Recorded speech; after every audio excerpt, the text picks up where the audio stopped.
My name is Jessica Williamson and I'm a physical therapist here, and today we're going to be working on ankle balance and proprioception.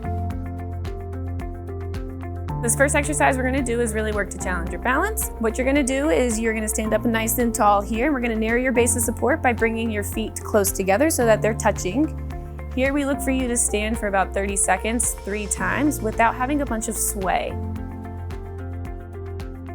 So the next exercise we're going to do is a progression of the last one. What you're going to do now is we're going to move one foot slightly in front of the other while keeping some space between your feet. This is called a half tandem stance. What you'll do here is still stay nice and loose on your knee joints, don't lock them out, and prevent as much sway as possible in this position. You'll hold this for about 30 seconds and you'll do this 3 times. Another way that you can progress this now is by bringing that foot directly in front of the other one. And here you're on a tightrope or standing on a line. Again, try to minimize your sway as much as possible. Hold 30 seconds 3 times. And with both of these exercises, you can then switch which foot is in front. The next exercise we're going to do now is moving all of your weight onto one leg. This is called a single leg stance. So what we'll have you do is stand on your involved extremity here, and then bring your other foot up behind you. Perfect. Just like this, you want to make sure you have just a slight bend in the leg that you're standing on and that you're not hooking your other leg behind. That way you're not relying on congruency or other ways to keep your balance. Here we're going to try to hold 30 seconds 3 times and try to minimize your sway as much as possible. With these exercises, it's also important to do it near a wall or a countertop. That way if you lose your balance, you can correct yourself with your hands. The next exercise we're going to do is balancing on foam, still standing on that one leg. Now you will be standing on a compliant surface. At home, what you can use is either a pillow, a folded up towel or blanket, or something that's going to give you a little bit of squish under your feet.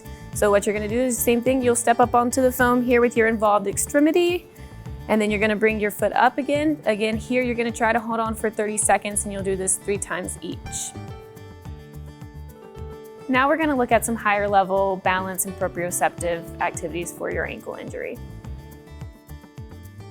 The next exercise we're going to do is called clock touches. What you're going to do is you're going to stand on your involved extremity here, and then you will now lift up the uninvolved extremity so it's not touching the ground. You're going to think about drawing a clock with your foot and tapping your heel down, so you'll tap towards 12 o'clock, then about 9 o'clock, then 3 o'clock. If you were to switch sides, your clock will flip and it'll be hitting at 12 o'clock, 3 o'clock, and 6 o'clock. Again, with this, we'd say go through your clock pattern about 3 to 5 times. As this gets easier, you can increase the number of reps that you do.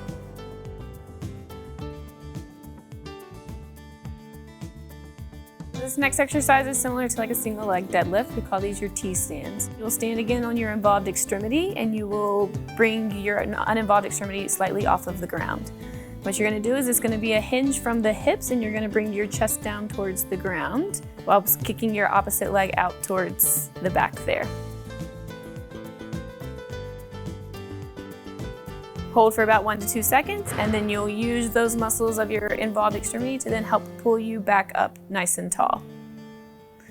Ways that you can progress this exercise is by using some weights. So you can start with just using one weight in your opposite hand of the one that you're standing on. Again, you'll bend forward, try to touch down towards like the middle of your shin, and then back up. If that gets easy, you can then progress this by holding the weight in the same hand as the leg that you're standing on. And same thing, you're gonna tip down, bringing your chest to the ground, stopping at about mid-shin height. Perfect.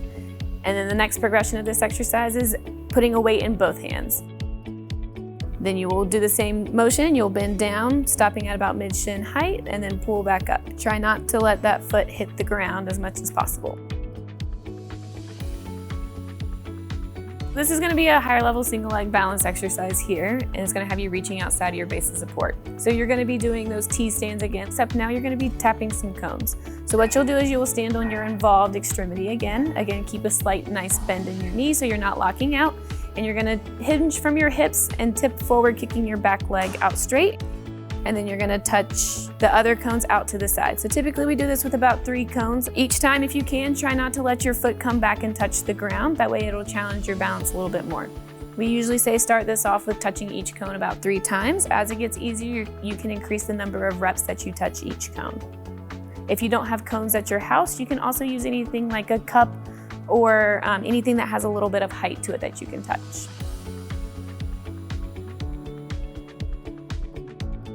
Thank you for joining us today, and hopefully this will help you aid in your recovery.